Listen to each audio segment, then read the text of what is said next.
guys, I'm Amy Jo and welcome back to I Prefer Cooking, the YouTube channel. So today we are talking all about what can and cannot live in your fridge.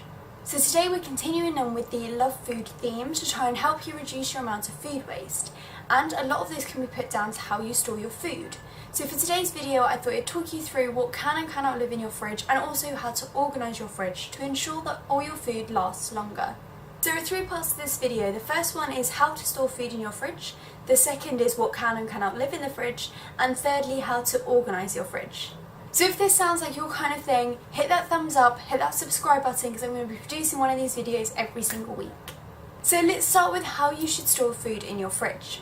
If it's leftovers or anything like that in a metallic container, it needs to be transferred into something that's non-metallic to ensure it lasts longer. So a great example of this is if you have baked beans, transfer them into a Tupperware that's plastic and then put that in the fridge. It'll also just make it last a little bit longer, so you can get it for about 2 to 3 days.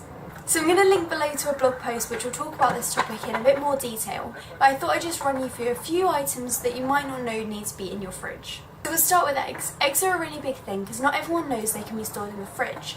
The reason they're stored in the fridge is so that the temperature can circulate so they have the longest life expectancy. However, there are a few things that might be living in your fridge that shouldn't be.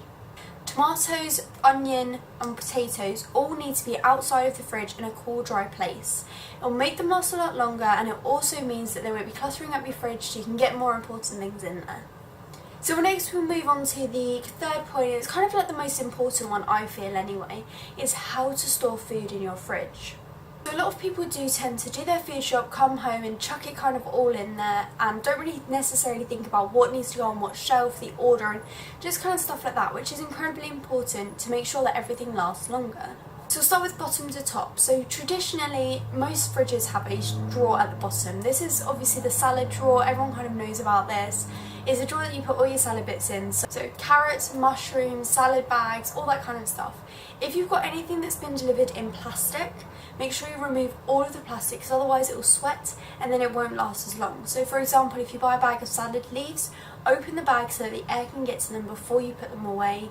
If you buy mushrooms, remove all that outer cling film type plastic and just keep them in the little brown box. The bottom shelf is where your raw fish and meat should be stored. This means that they won't drip down because that lower shelf is normally a little bit thicker. It also means that there's no cross-contamination with dairy products or cooked meats.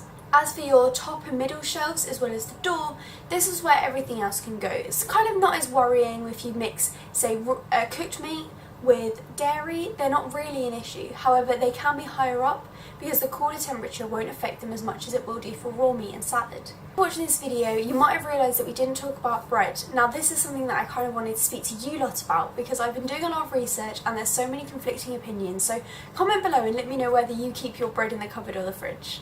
If you liked this video, please give me a thumbs up, hit that subscribe button, and you can follow me on Instagram, Twitter and everything like that. All the links are down below in the comment section.